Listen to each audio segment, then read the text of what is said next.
How's it going, guys? I'm Theo Joe, and today's topic, I think a lot of you will enjoy. It's going to be how you can make some extra money online.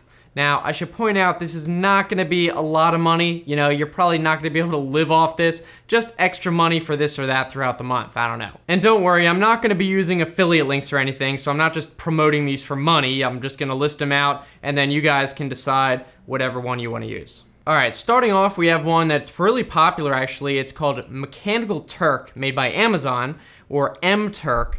And it's basically a way where you sign up through your Amazon account, and then you can do little repetitive tasks. So you'll get paid not a lot, maybe a few cents per thing, but they're very simple. So one might be organizing and categorizing different items on a restaurant menu or something. They'll show you an image and then you just say, all right, this is, I don't know, fish and this is meat, something like that. Another one might be looking at a text document and just getting basic information out of it, or maybe even looking at an image and identifying what the picture is, stuff like that. The pay definitely isn't much. You might be able to make a few bucks an hour, and you will probably make more if you fill out your profile and you have like an education degree or something like that. So it will vary, and you might not qualify for the higher paying options. But depending on what you're actually doing this for, if you're just very bored, it might still be worth it to check out what they have on offer. Now, the next website is called Clickworkers, and it's kind of similar to Mechanical Turk, where you get a little task to do. Although what I hear is that the tasks are a little bit more involved, and therefore you get paid a little bit more. So if you're bored of the very, very basic stuff that Mechanical Turk says, then maybe Clickworker will be more for you. Some examples of this might be looking at a document and doing proofreading, so looking for any spelling mistakes or something like that. You might also be tasked with researching information about a certain topic. So they might say, go and do some Google searches and tell us what you find. Or maybe something like, go on Google Maps and find the phone numbers and addresses of all the sushi restaurants in this area. Stuff like that, where it's not just super basic, like click on the right thing, but you actually do have to put in a little bit of brain power, but still not super involved, not super skilled information. All right, next up, number 3, an option would be a freelancer site. For example, Freelancer or Upwork. And with this, you kind of do have to have some sort of marketable job or skill. And how it works is a client will simply post something they need done on this website, and then the workers, like you, who has a skill, will look through these and see what you're able to do. And the client will have a budget, and then if it's within your budget, then you'll post a bid, say what you're willing to do the job for, and then kind of do a little description of your experience and that sort of thing. And these typically do pay a lot more. These are more like real, commissions. So it might be something as simple as writing a song. They might want you to write a melody or something. So you would probably have to have a background in music. Or maybe even design a whole website. That would pay a lot of money, but also keep in mind there's going to be a lot of people going for the big bucks. Some other examples might be to translate an entire book. They might pay you, who knows, thousands of dollars depending on how long it is, or if it's like an ebook, maybe only a couple hundred, or maybe they'll hire you for a couple hundred to write an ebook, stuff like that. So there might be some jobs that are really big, several $1,000s, other ones that are not very expensive, maybe only less than $100. But you should keep in mind that there is going to be competition. There's no guarantee that you'll get any of these jobs, so you really want to do something that you're actually decent at or just very unique at, because otherwise the people who are actually good at the job will have higher ratings, they'll have better examples in their portfolio, and the clients will go with them every time, as opposed to you who just puts out junk. But it's still an option if you're good at something. Everyone's good at something. So maybe keep an eye out for jobs where someone is looking for something like that. And if you're willing to do it for a lot less than the other people, then they might go with you. All right, now the next website is kind of similar to what we just talked about. It's called Fiverr.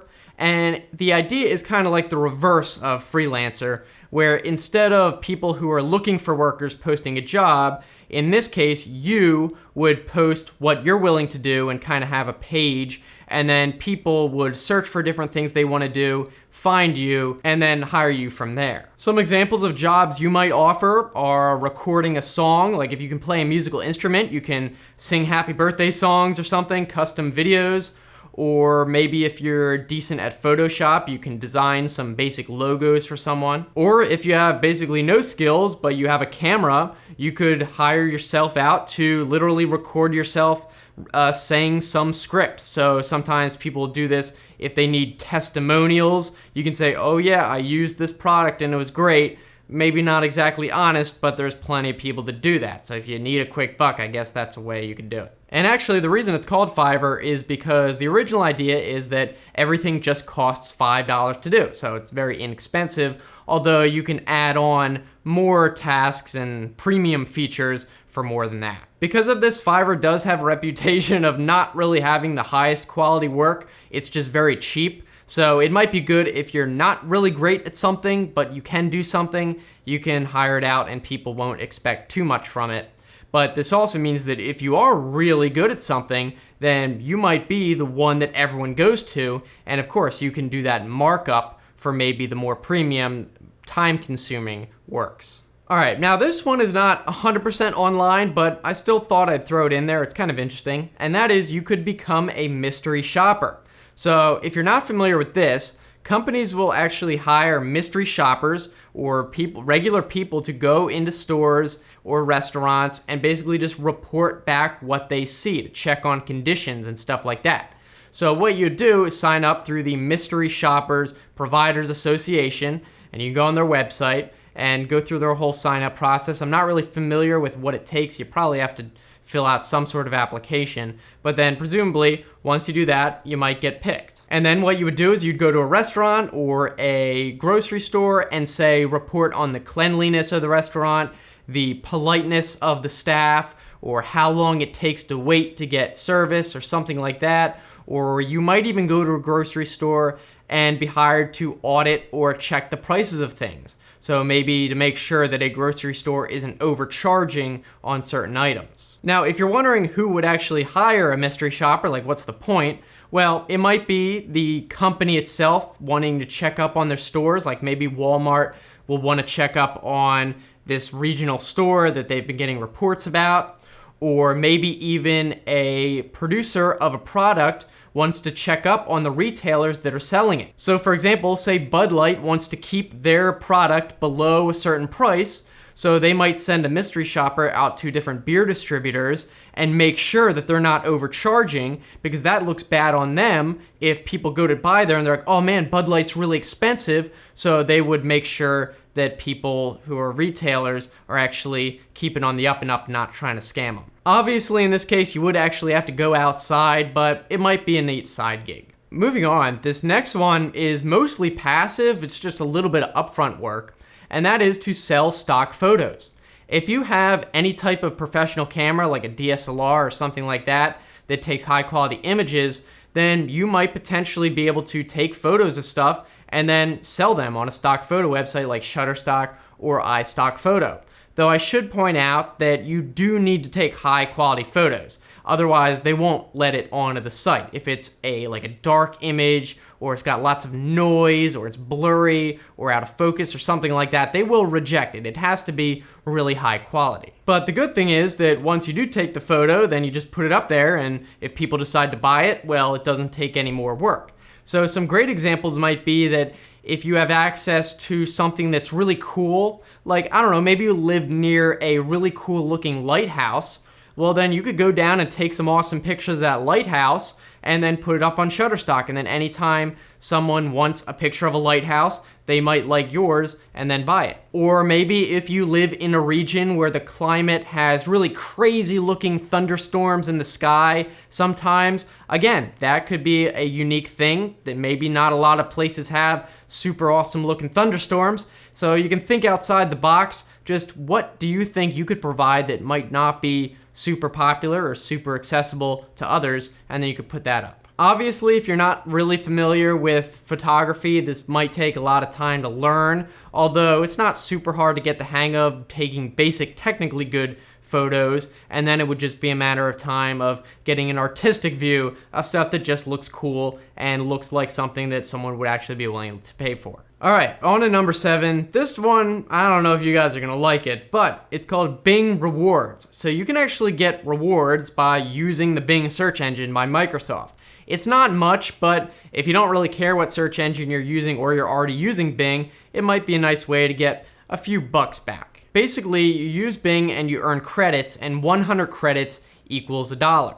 So you earn credits by just using the site. For every day you just use Bing, you get 1 credit. And then also for every 3 searches about, you'll get 1 credit, up to 30 credits. So obviously that is not a lot, but if you're just doing regular searching every day, it might add up if you forget about it and then cash out 1 month. You can redeem the credits in a few ways. You can do gift cards. I think they offer credit to the Microsoft Store and stuff like that. Again, it would take a while to earn a reasonable amount of money unless you're just doing it completely passively without thinking about it. Next up, number 8, we have a website called Swagbucks. You might have heard of it, and yeah, the name is kind of stupid. It might be kind of sketchy, but it is pretty legit. Basically what it is you get paid to shop online. Like, they might give you coupons, and then if you buy something with that coupon, you get something paid back. You might get paid to do surveys or watch videos or watch advertisements or something like that. And then presumably they would give you some gift card at the end.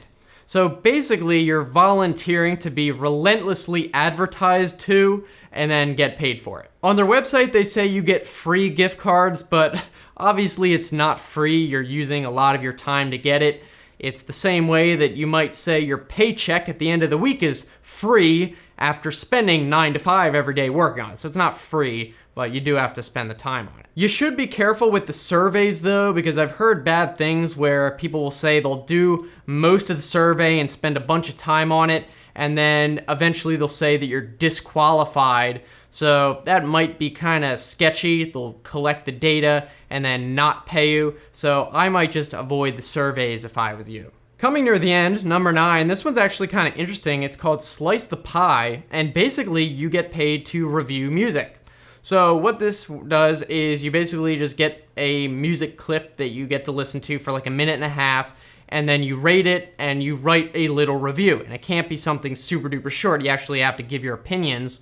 And they might pay you a few cents per song, although if they decide that you write really good reviews, they might increase the amount you get paid for each one. Presumably, you would pick a genre that you like, and then you'd only be showed songs from those genres because you're best at knowing them, you like them the best.